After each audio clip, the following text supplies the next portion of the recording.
long snapper is a Navy product. So, Jay, if we can do 31 minutes on those bloody Eagles, we can do 32 minutes on the Patriots. Come on, man. We're not there yet.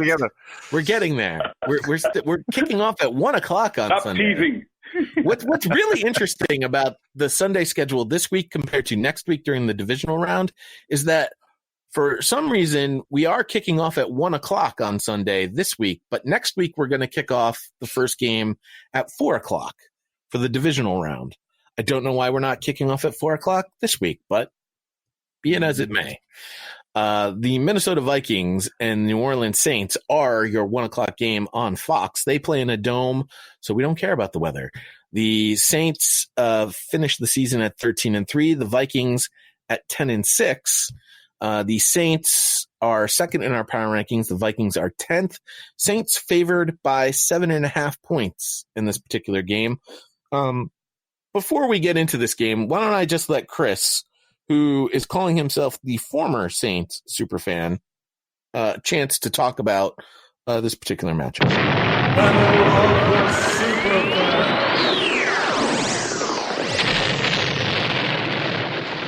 This is Chris, your former Saints superfan and I guess current fill-in superfan. Here to discuss the Viking-Saints game coming up here on Sunday. The Saints come into the game 13-3. They're on fire. Breeze has been just unstoppable in the past couple of weeks, playing some of the best games he's ever played. And, I mean, look, on paper, this should be a very easy win for New Orleans, but it is the playoffs. It is, we've seen how this ends before. I do expect the refs to be very involved in keeping this game close. But I do think the Saints story is more compelling than the Vikings this year, so I do expect the Saints to pull this one off somewhere in the 35 to 27 range. As far as matchups go, the Saints are getting their secondary back. They've been without their starting free and strong safety and also Eli Apple. They're at least getting their safeties back. It looks like Williams and Bell will be coming back in, allowing P.J. Williams to go back to corner, which is his natural position. And that'll help a great deal. Janoris Jenkins has played great in filling in for Eli Apple, so I don't expect there to be much drop-off there as well. Again, it's hard to look at these games with a whole lot of confidence because the refs will make themselves noticed and a factor. Unfortunately, we saw that with the Seattle-San Francisco game just a week ago. As far as the Saints position, it still needs filled, guys. If you're a Saints fan and want to be part of the show, we'd love to have you. Even if you're a moderate Saints fan, but you still seem to enjoy the game more than I do, reach out to PodVader, Jay Soderberg on Twitter, and it's a great show to be part of. The guys on the show are phenomenal. It's a lot of fun to be part of the group chats with everybody, and frankly, it's why I've still kind of stuck around. So reach out to them. Become part of this show. You'll thank me later for it. Final predictions again. I think the Saints pull it off.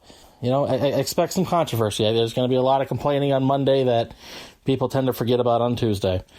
Again, this is your former Saints superfan, Chris. Hope you guys had a great holidays. Bye. Wow, I am really sorry to have made Chris do that. Everything that he says in that 2.5 minutes about being a former Saints superfan, about the refs are going to make the ultimate decision on who wins this game. There's going to be something very controversial. He's predicting that we'll be talking on Monday about something extremely controversial out of this particular game, and it's going to affect the Saints adversely. Oh boy. I would have to say if we're going to be doing that, we'll be talking about something that affects the Saints positively, because if there's one thing we can probably be sure about, and that is the league would probably be very, very keen to even up that issue from last year. I don't know. Quite honestly, I wouldn't be surprised if New Orleans gets screwed again. But let's see what happens here. Mike Zimmer has won 8 or more games in 5 of his 6 seasons as Vikings head coach, including 2 playoff berths and at least 10 wins twice over the past 3 years. Sean Payton has guided the Saints to a division title for a third consecutive season, the longest streak in franchise history. Saints wide receiver Michael Thomas broke the single-season receptions record held by Marvin Harrison. He had 149 receptions. Marvin Harrison had 143. New Orleans quarterback Drew Brees is the NFL's all-time leader in passing yards with 77,416 and touchdown passes, 547. In 15 career postseason games, Brees owns a 100 passer rating, having completed 408 of 615 passes with 33 touchdown passes, and somehow is not one of the 1 million quarterbacks on the NFL 100 team. Which we don't care about that team, Jay. 0 sense to me whatsoever. Vikings quarterback Kirk Cousins is the only quarterback with at least 25 touchdown passes in each of the past 5 seasons. In what I think is going to be a close game and definitely much closer than a touchdown, this one will come down to 2 things. Kirk Cousins, which I know James is chomping at the bit to talk about, and the refs, as Chris has correctly pointed out. I do believe there's going to be some sort of refereeing in this game that we are talking about after the game. I am going to take the Saints. Like I said, it will be much closer than 7.5 points. James, do your worst.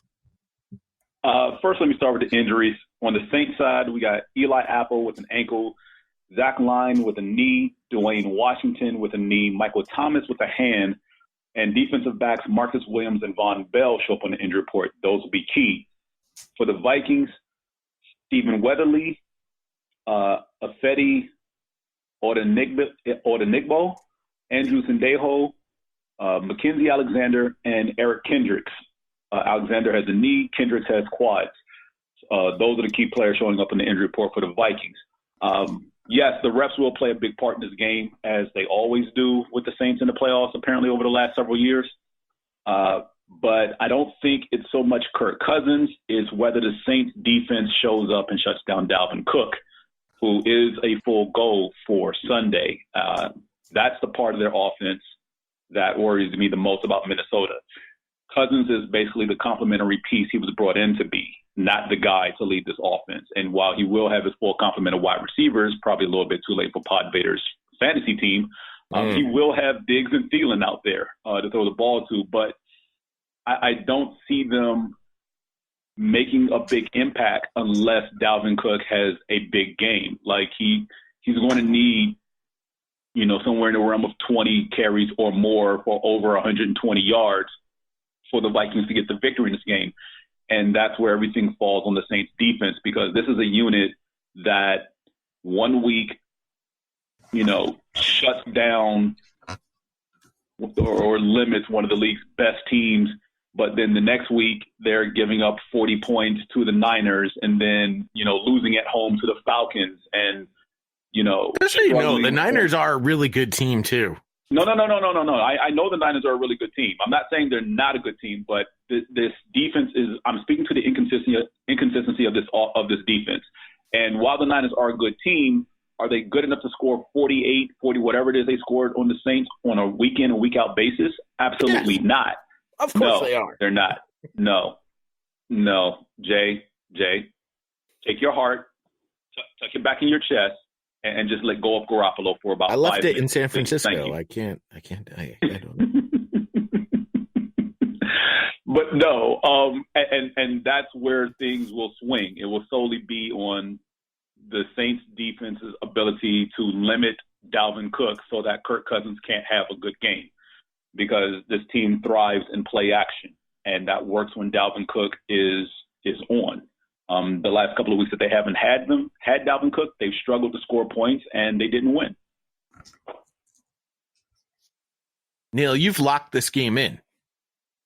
I don't see many issues here for the New Orleans Saints. I would quite like to know from James about the offensive line injuries for the Saints, whether the guys are back. Pete and Armstead, are they on the injury report? They are not listed on the injury report in front of me at the moment. I think that makes a huge difference. I think the one thing the Vikings always have is a pretty decent pass rush. I'm not sure their secondary is quite as good this year as it has been in previous years. And you go back to this refs thing, Jay. But when I was a young aspiring football player back in the black and white television days, our coach, who was quite a famous coach in Scotland, he always used to say to us whenever we moaned about referees, he said, only bad teams, only teams looking for excuses blame the referees. Look at the rest of the game before you start blaming the refs for one offside or one this or one that. And he was quite right. And I've never really bought into this blame the refs business, because you've got 60 minutes on an NFL game to make a difference. Don't start blaming the refs when something happens in 10 seconds in one play. I think that's it's great because it's something you can cling on to, and you can moan and whine about it and blame somebody else. But actually, when you lose a game, it's usually on the players you have on the field and how they play. It's not about the refs, and that goes for just about any sport, I think. So it's a bit of a misnomer, this whole blame the refs thing nonsense. I don't buy it. I see a team who's looking for excuses when they start blaming refs. The offensive line for Minnesota has had they've got a guy there playing who came to them in the first round of the draft last year, Garrett Bradbury, who, I mean, you ask Chris and Rob, they will tell you this guy looked absolutely sensational in college. Absolutely sensational. And he has had a miserable old year playing center there for the Vikings. And if he's playing on Sunday there, that'll be interesting to see how he copes with the New Orleans Saints push up front. It could be a key reason why whether Cousins has a good game or a poor game. But I mean, James will agree with me here. It's a big game. It's on national television, I presume. Is it on national TV? Yep. That's not where Cousins usually shines. So it'll be tough for him. But the one thing I guess I'm looking forward to most in this game is actually listening to Joe Buck and Troy Aikman calling a game when the Dallas Cowboys are not in the playoffs. It's going to be absolutely fabulous. That's great. Whose idea would have put them on Dallas and Washington last week when obviously the Eagles Giants were the better game? I almost punched my television at one point. I can tell you right now, I guarantee they called almost every I think almost every Dallas Cowboys game this season was nationally televised. Was America's game of the week. Yeah. Pretty much. And I don't get it, quite honestly. Well, that is such an outdated theory that the Cowboys are America's team. But I mean, if you watched that terrible NFL 100 show, I mean, literally every person was talking about in the old days how the only team they were able to watch were the Cowboys, and that's why Roger Staubach is on the list and not Drew Brees. I mean, come on. It's absolutely sickening. As a Washington fan, I'm sure James is the same as an Eagles fan, and maybe not the same for other teams from other divisions, but it's just when I see it coming on, I think, oh, no, I can't listen to these two plonkers.